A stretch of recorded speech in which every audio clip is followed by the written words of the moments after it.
बहुत समय पहले कनान देश में एक धर्मी व्यक्ति रहता था। उसका नाम था याकूब।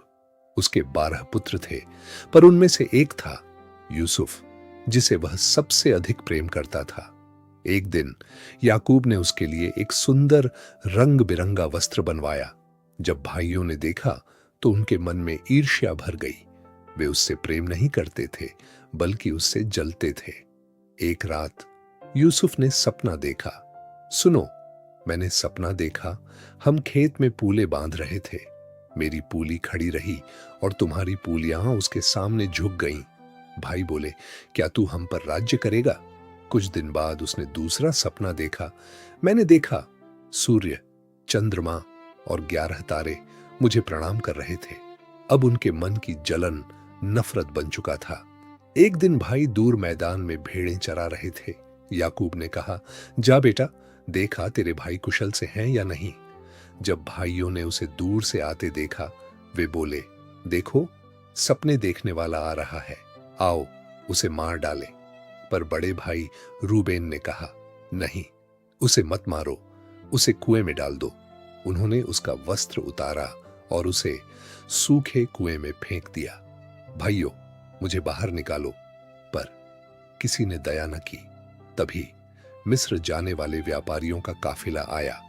उन्होंने यूसुफ को 20 चांदी के सिक्कों में बेच दिया। पिता के पास जाकर उन्होंने कहा, हमें यह वस्त्र मिला है। याकूब रो पड़ा, मेरा बेटा। मिस्र में यूसुफ को एक अधिकारी ने खरीद लिया। परमेश्वर उसके साथ था और जो वह करता सफल होता। उसका स्वामी बोला, मैंने ऐसा विश्वास योग्य व्यक्ति नहीं देखा। पर एक दिन परीक्षा आई। एक स्त्री ने कहा, मेरे साथ रहो।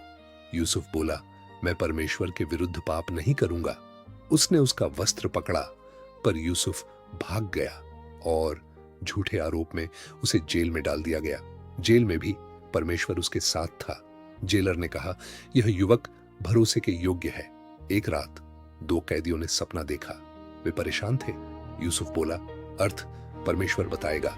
और सचमुच वही हुआ जो उसने कहा। 2 साल बाद मिस्र के राजा फिरौन ने सपना देखा।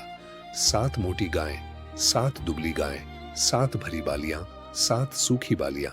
कोई अर्थ न बता सका। तभी किसी को याद आया, यूसुफ। फिरौन बोला, मैंने सुना है तू सपनों का अर्थ बताता है। यूसुफ ने कहा, मैं नहीं, परमेश्वर बताएगा। 7 अच्छे वर्ष आएंगे, फिर 7 अकाल के वर्ष। फिरौन बोला, तू ही इस काम का अधिकारी है। अब यूसुफ मिस्र का प्रधान था। 7 साल तक भरपूर फसल हुई। फिर अकाल आया और लोग भूख से तड़पने लगे। धीरे धीरे उसके भाई भी मिस्र पहुंचे और उसके सामने झुके। वे नहीं जानते थे कि जिसके सामने वे झुके हैं वह उनका भाई है। आखिरकार यूसुफ रो पड़ा और बोला, मैं तुम्हारा भाई यूसुफ हूं। भाई डर गए, पर उसने कहा, मत डरो, तुमने बुराई सोची थी, पर परमेश्वर ने उसे भलाई में बदल दिया। फिर उसका परिवार मिस्र आ गया। पिता और पुत्र वर्षों बाद मिले और दोनों रो पड़े। यूसुफ की कहानी हमें सिखाती है, ईर्ष्या गिराती है, पर क्षमा उठाती है। कठिनाइयां रोकती नहीं, तैयार करती हैं। और जो परमेश्वर पर भरोसा रखता है, उसे अंत में महिमा अवश्य मिलती है।